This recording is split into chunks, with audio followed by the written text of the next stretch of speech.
मनोज जरांगे पाटील यांचं 35 अंश तापमानात आमरण उपोषण सुरू झालंय। रखरखत्या उन्हात शेतात बसून जरांगेंनी आमरण उपोषण सुरू केलंय। मंत्री राधाकृष्ण विखे पाटील यांच्या विनंतीनंतरही जरांगे उपोषणावर ठाम आहेत। विखे पाटील आणि मनोज जरांगे यांच्यामध्ये नवीन ड्राफ्टवर चर्चा झाली आहे, तर अभ्यासकांशी चर्चा करून निर्णय कळवणार असल्याचं जरांगेंनी विखेंना सांगितलंय। जरांगेंच्या अभ्यासकांना संध्याकाळी 5 वाजेपर्यंत अंतरवालीमध्ये येण्याच्या सूचना दिल्या गेल्या, तर अभ्यासकांशी चर्चा होईपर्यंत सावलीत आंदोलन करण्याचं राधाकृष्ण विखे पाटील यांनी आवाहन केलं होतं, अशी विनंती त्यांनी केली होती। पण मी जेवढा उन्हात बसेन तेवढेच चटके सरकारला बसतील असं जरांगे पाटील त्यावर म्हणाले। करतो की जो पण तुमच्या अभ्यासकांशी त्यांना चर्चा करायची, याच्यावर अंतिम त्याची मान्यता घ्यायची आहे, नंतर मग पाहिजे ते मला संध्याकाळपर्यंत कळवतील। तर माझी विनंती आमच्या शासनाच्या वतीने जरांगे पाटील साहेबांना की आता ड्राफ्ट दिला आहे, अभ्यासकांची चर्चा होईल, तोपर्यंत तरी त्यांनी आता उपोषण स्थगित तोपर्यंत करावं किंवा नाही करावं। परंतु आता उन्हात बसणारे सावलीत बसले आणि तिथं जर अभ्यासकांनी चर्चा केल्यानंतर त्यांचं समाधान झालं, आम्ही त्यांच्या अभ्यासकांनी केलेल्या सूचनेवर आम्ही कार्यवाही केली किंवा करू शकलो नाही, तर मग शेवटी आंदोलनाचा मार्ग तर मोकळाच आहे। तोपर्यंत तरी आमची विनंती त्यांनी मान्य करावी। आलेल्या पाहुण्याला सन्मानाने येऊन द्यायचं आणि सन्मानाने जाऊ द्यायचंय, सन्मानानं। कारण ते म्हणले तर आपल्याला ड्राफ्ट आणून दिलाय, त्या ड्राफ्ट प्रमाणे आम्ही सूचना काढतो। मी बी म्हणलं अभ्यासकाला थोडं बोलून घेतो, मी ड्राफ्ट बरोबर आहे का आपण संध्याकाळपर्यंत जर सांगितलं या सूचना चांगल्या आहेत, हे ड्राफ्ट चांगला आहे, याच्या सूचना काढा, तर ते म्हणले आम्ही लगेच काढतो सूचना। पण त्या अभ्यासकांना त्यांना मी जरा फोन लावून आता बोलून घेतो, तुमच्या कोणी अभ्यासक ओळखीचे असले त्यांना म्हणा 5 वाजेपर्यंत इथं या। यानंतर थेट जाऊया जालन्याच्या अंतरवली सराटीमध्ये आपले प्रतिनिधी सचिन जिरे मराठा आंदोलक मनोज जरांगे पाटील यांच्या उपोषण स्थळी तिकडे मौजूद आहेत। सचिन, तिथली परिस्थिती काय आहे, तापमान कुठपर्यंत पोहोचलंय आणि आता मनोज जरांगे पाटील यांची पुढची भूमिका काय असेल? कस्तुरी आता 1 वाजलेला आहे, साधारणतः 10 वाजेला मनोज जरांगे पाटील बसले होते। आता आपण पाहू शकता की 3 तास त्यांना झालेला आहे आणि 3 तासापासून मनोज जरांगे पाटील हे उपोषण करत आहे आणि उन्हामध्ये बसलेले आहेत। जर आपण तापमानाचा जर विचार केला तर तो आपण 10 वाजेच्या सुमारास तो आपण पाहिलं होतं 32 आज एवढा तापमान होता। मात्र आता मी तो लाईव्ह तापमान दाखवण्याचा प्रयत्न करतो। या ठिकाणी 36 डिग्री सेल्सिअस तापमान झालेलं आहे, त्यामुळे 4 अंशांनी तापमान आता वाढलेलं आहे आणि गेली 3 तास मनोज जरांगे पाटील हे या उपोषणामध्ये बसलेले आपण पाहू शकतात की मोठ्या प्रमाणात घोषणाबाजी या ठिकाणी सुरू आहे। मराठा बांधव जे आहेत ते या ठिकाणी आक्रमक घोषणा करताना पाहायला मिळतात। आपण आलेल्या मराठा बांधवांशी बोलूयात। काय वाटतं तुम्हाला, या ठिकाणी 3 तास झालेले आहे, 36 डिग्री सेल्सिअस तापमान आहे, सरकारने याची गांभीर्य घ्यावं, म्हणून दादाला तात्काळ त्यांच्या मागण्या मान्य करून त्यांना समाजाची सेवा करण्यासाठी त्यांना खूप त्रास होत आहे। म्हणून दादा हे त्यांना तात्काळ सरकारने आमच्या पूर्ण मागण्या मान्य करा। म्हणून दादांच्या मनोज दादा आमचं काळीज आहे। मनोज दादाच्या केसाला जरी धक्का लागला तर सरकारला परवडणार नाही। दादासाठी जीव द्यायची तयारी आहे आमची। सरकारला विनंती, तात्काळ मनोज दादाचं उपोषण सोडा, तुम्ही त्यांच्या मागण्या मान्य करून व्हायला वेळ लागणार नाही। मनोज दादाच्या जर जीवाला काही झालं तर एकाही मंत्र्याला, आमदाराला, खासदाराला घरातून आणून बाहेर आणून मारणार आहेत सगळे लोक। पूर्ण महाराष्ट्र समाजातला मराठा समाज आक्रमक झालेला आहे। 45 ते 50 डिग्री सेल्सिअस तापमानामध्ये आमचा माणूस आज उपोषणाला बसलेला आहे। मंत्री, आमदार, खासदार, सरकारने याची दखल घ्यावी, नसता एका मंत्र्याला, आमदाराला घरातून बाहेर आणून कुत्र्यावणी मारणार आहेत लोक। आक्रमक प्रतिक्रिया आपण पाहतो। या लहान मुलगा देखील आलेला, तू काय म्हणशील?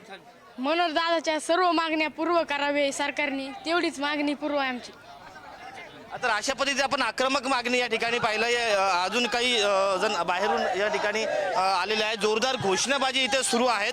दादा, कुठून आला तुम्ही? आता खुलताबाद तालुका और उन्हामध्ये मनोज जरांगे पाटील बसलेले आहेत, त्या पाठबळ देण्याकरताच आम्ही आलोले। विनंती केली जाते की तुम्ही उन्हात बसता, दादा जोपर्यंत सावलीत उन्हातून उठत नाही तोपर्यंत आम्ही पण उठणार नाहीये।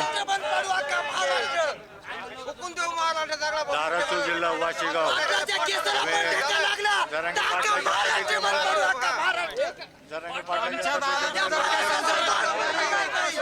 आम्ही आज इतक्या उन्हात थांबलेलो आहे, इतक्या उन्हात आमच्या दादा सुद्धा बसलेले, त्यांच्यापेक्षा बी आम्ही कठोरमध्ये उन्हात बसणार।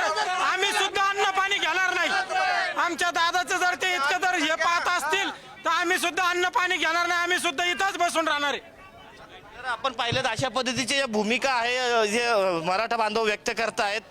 हो, आज 6 कोटी मराठ्यांचं काळीज तळपत्या उन्हामध्ये बसलेलं आहे. याची काळजी सरकारने घ्यायची आहे. दादांच्या जीवाचं जर काय बरं वाईट झालं तर सरकारला परवडणार नाही. याच भाषेत आता सरकारला जबाब सगळे मराठे विचारणार आहेत. आणि लाखोंच्या संख्येने इथं मराठे शेतामध्ये बाजेवर दादा बसलेले आहेत. सरकारला थोडी जरी काळजी असेल मराठ्यांची तरी आत्ताच्या आत्ता दादांच्या उपोषण सोडवण्यासाठी सरकारने लवकरात लवकर तोडगा काढावा. अन्यथा सरकार बाबा ते कुठून आलात?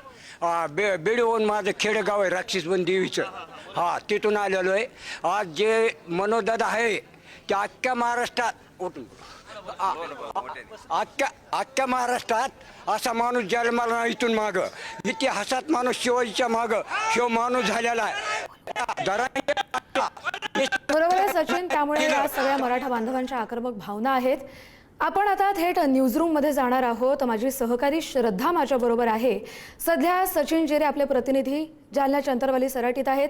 तिथलं तापमान त्यांनी नुकतंच दाखवलं. 36 डिग्रीपर्यंत तापमान पोहोचलंय. 1 वाजलाय दुपारचा.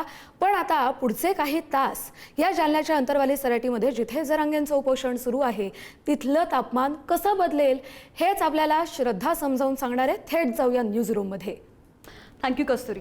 आपण पाहतोय की ही जी स्क्रीन आहे सध्याचं आंतरवाली सराटीमधलं तापमान आहे 37°C. But it feels like 41°C. म्हणजे जरी तापमान अंतरवाली सराटीमधलं 37°C दाखवत जरी असलं जाणवतंय 41°C पर्यंतचं, जे की रखरखतं ऊन ऑलरेडी आहे. आणि किती त्रास होऊ शकतो याचा अंदाज यावरून येतो. ह्युमिडिटी जर आपण पाहिली तर 34°C आहे, जसं आमचे प्रतिनिधी सचिन जिरे यांनी आपल्याला मगाशीच नुकतीच जे तापमान तिथलं दाखवलं त्यानुसार अंदाज येऊ शकतो. ऑलरेडी मनोज जरांगे पाटील तिथे सकाळ 10 वाजल्यापासून बसलेले आहेत. त्यानंतर फक्त मनोज जरांगे पाटील नाही आहेत तर त्यांच्यासोबत महिला आहेत, त्यानंतर लहान मुलं बाळंसुद्धा तिथं आहेत. दुसरी गोष्ट त्यांना तितकाच त्रास होऊ शकतो आणि त्यामुळे आरोग्याचा प्रश्न यामुळे उद्भवू शकतो.